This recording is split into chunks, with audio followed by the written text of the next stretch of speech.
What's the deal, guys? Dale Cover here, helping you take your comedy to the next level. I've been inspired to do this video for you guys today from a conversation on Facebook. A friend of mine, I'm going to call him BB for short, and anonymity, had a conversation. Someone basically said to him, BB, you don't have an audience. They're kind of being mean to him. You don't have an audience. You won't have an audience for at least 5, 7, 10 years. And there's a whole bunch of other stuff that goes along with it. A lot of guys in the community, in the comic community, are always, it's cliquey and there's a bunch of that stuff. It's just not a great environment. One of the reasons why I'm an independent comic and I follow my own path and I'm finding great success, and I'm trying to share that with you as well. Now, I responded to this comment here directly to BB and basically said, I'm going to read to you what I said, and this is what I want to share with you.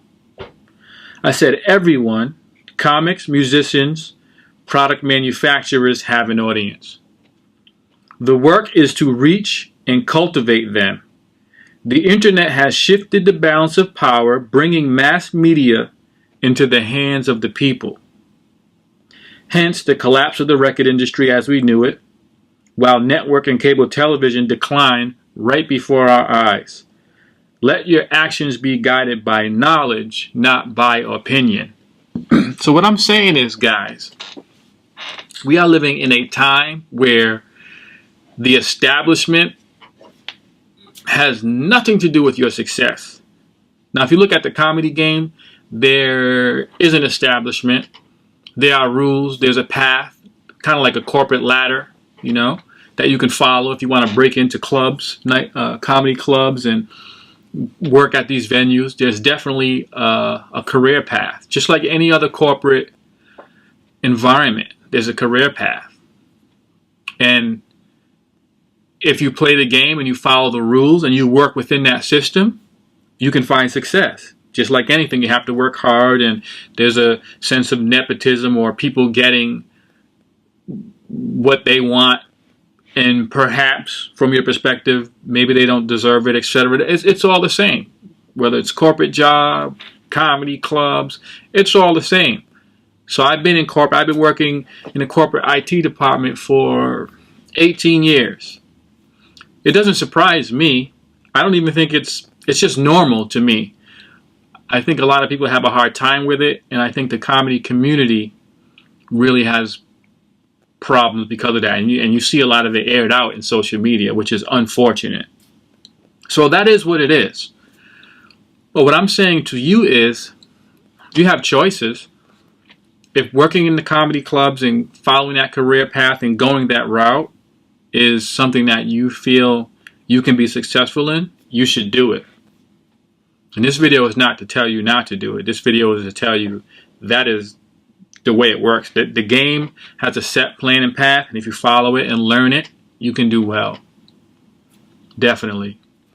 Also, though, you should know that there are other opportunities out there, other ways to find the success that you want, because you define your own success. We all define our own idea of success.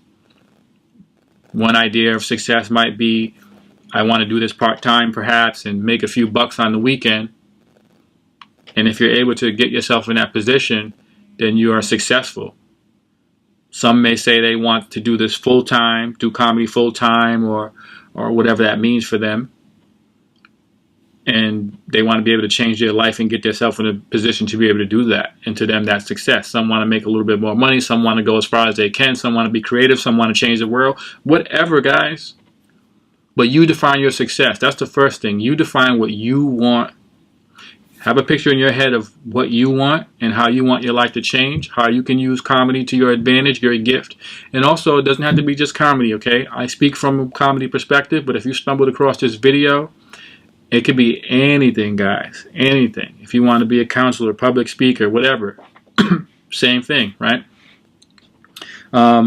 So think about this. So let's narrow this conversation down. We talk about building an audience.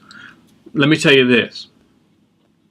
If you had an audience that can support you, that can sustain you in the work that you do, You don't need anyone else's help. You don't need clubs to promote you. You don't need anyone to discover you and put you on and give you all these things. If you can build your own audience and come with that, you will and are successful. Here's the good thing. The good thing is we have the internet now. We didn't have the internet 20 years ago, but we have it now. 20 years ago, when television was the big thing, television was the only way that you can reach mass audiences. It was one of the only, not the only way, one of the only ways, because you had television and you had radio. See, that's why these things were so important, because it allowed you people to reach mass audiences. But the cost of reaching the mass audience through that medium is astronomical. How much is a television commercial? You want to get a Super Bowl spot? Yeah, you can reach millions of people, I believe, that watch the Super Bowl, but you're paying millions of dollars, which means not everyone is able to benefit from that. And it has its drawbacks, right? Because you don't know who you're reaching. There's a lot of people that just watch football just because it's the Super Bowl. So if you're advertising your product, let's say you're advertising, I don't know, let's say running shoes. Just because all of those people are watching football doesn't mean that they want running shoes. So it's not the most efficient thing, but for years that's how brands were built.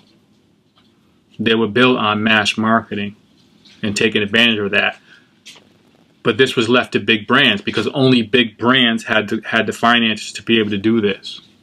And even radio spots cost a lot. If you look at the average comic, where comics were independent businesses, we're self-employed entrepreneurs. We don't have cash, especially when you're starting, to go that route and to spend that money on these mass media objectives. But the internet changes that greatly because it empowers us. And now everyone can produce and get their message out to the world, and instantly. And their market, their specific demographics can be targeted greatly, because you can filter. You can say, only show this advertisements to people that need running shoes.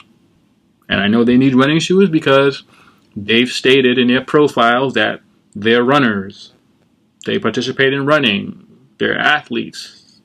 They're on a college team. So with technology and the social media, that's the power in it. Now, don't sleep on Facebook. Zuckerberg, his initial idea was, hey, I want to connect people together. But the reason why Zuckerberg is killing it over at Facebook is because he knows that the power that his platform gives is that he is able to collect information on users, share that with marketers. So he's bringing people and advertisers together in a very efficient and more cost-effective way. So cost-effective that guys like you and me can take advantage of that. Right? So knowing that, what does that mean? Okay, what I'm telling you is we're empowered, and now what that means is the goal is to find yourself an audience. If you want to build your career, you want to be a comic, and you really want to make something out of your life in comedy, as big as your wildest dreams, and that's the key too. You imagine what you want. That was when I first started off. What is it that you want in your head? What is success? Now, you don't have to, your picture doesn't have to be this. It can be this. It can be this. I could tell you mine is this. I have a very broad, very good, clear picture of where I want to go. And it's in steps. It's all in steps. And it's all going to end up in a great place. And I know for a fact that I'm going to get there because I've had successes in the past, and I've stuck to plans, and I've reached my goal because, you one foot in front of the other. So definitely have a plan.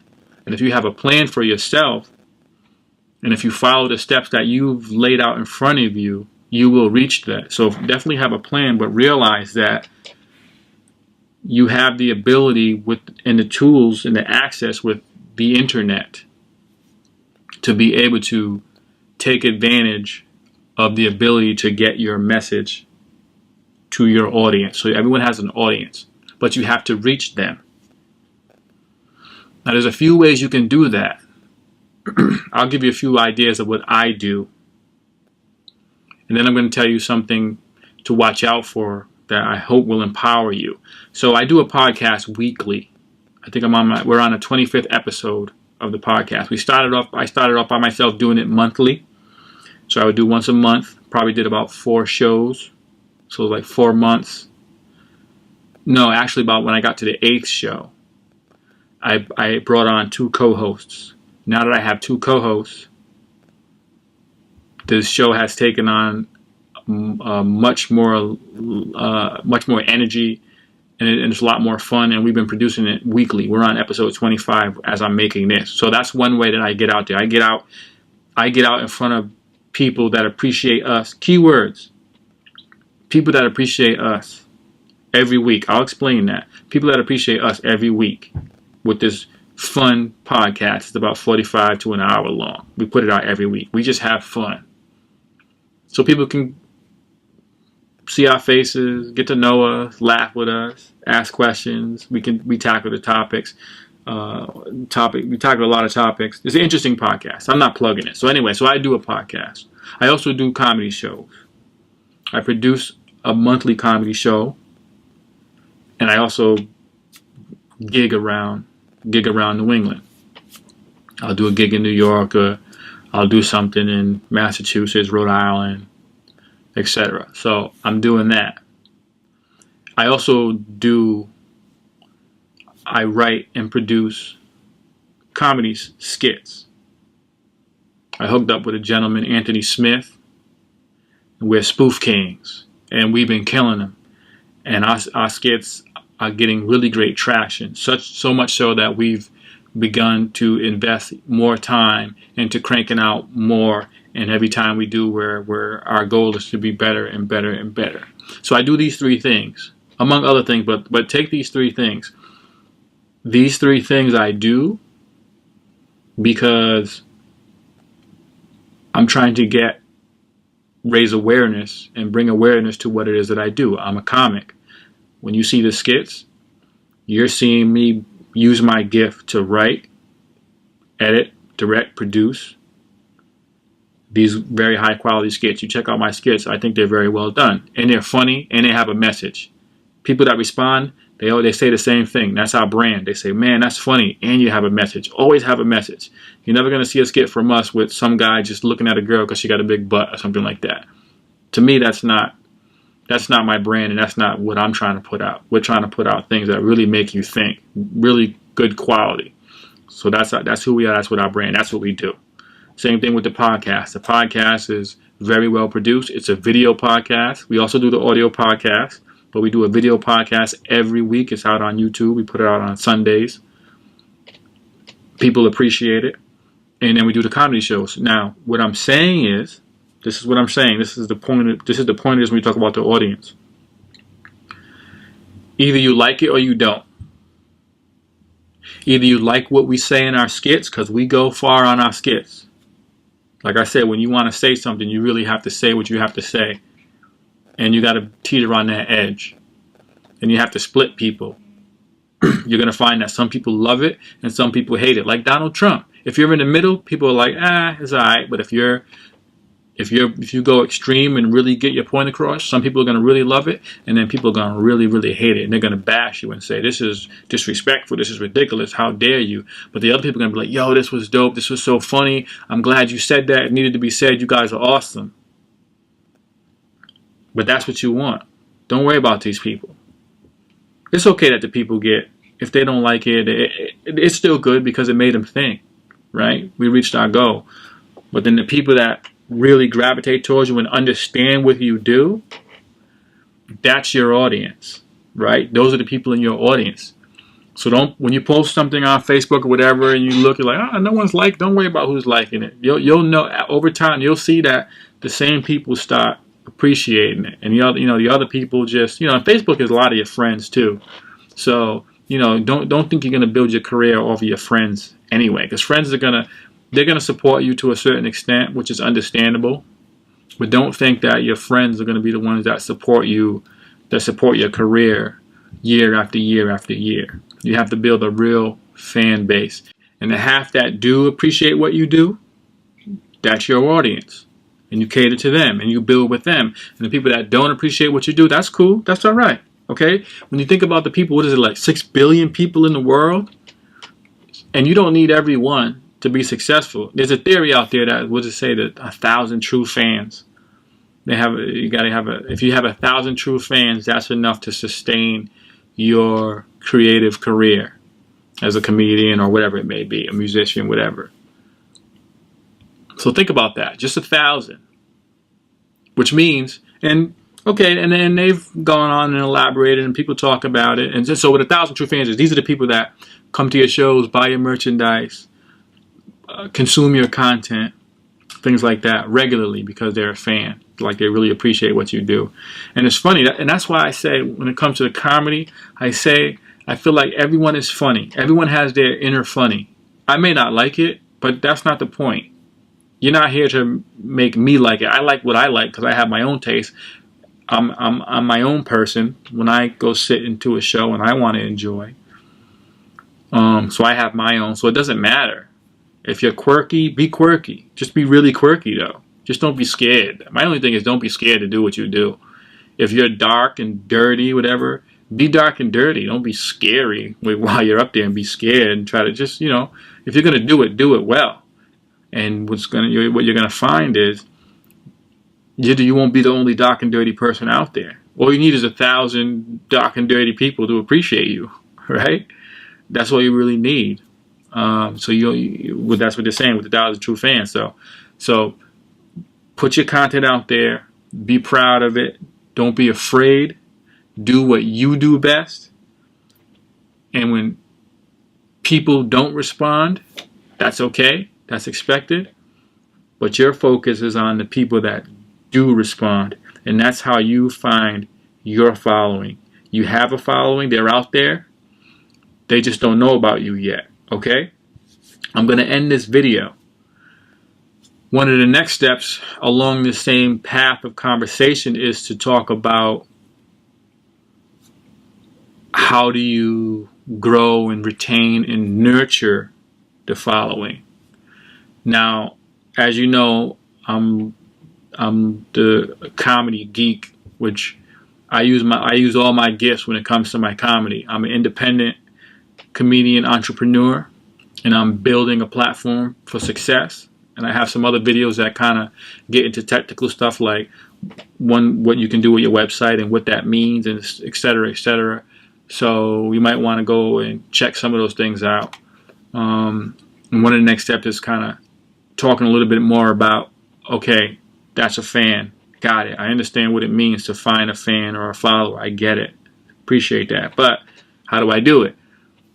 Or not how do I do it, but how do I retain that? How do I cultivate them? And that's when you get into your platform and branding, things like that. So I have another couple of videos coming soon on those topics. All right. So let me cut this video down. Let me go out to my corn maze. That's why I got the orange on today, taking the family out to the corn maze we do every Halloween season. All right. So I hope you appreciate it. I hope it added value. You can share it to one of your other friends, please. You should definitely subscribe so you can get more. And check out my other stuff. Check out the stuff where I'm trying to make you laugh. This is really just sharing information, trying to get to know you and help you out. But check out the other stuff that make you laugh. Like I said, I got the podcast. I got the skits. My name is Dale Cover. You can go to dalecover.com. I'm all over the place. And I have a hashtag, WhatTheDealDale. All one word. What the deal, Dale? See that? You ever want to know what the deal is with me? Throw that hashtag in any search engine, and I guarantee my stuff's going to pop up because I've been hashtagging my stuff with that for years. All right, so have a good day, guys. I really appreciate your time. Make sure you leave a comment and subscribe. Peace.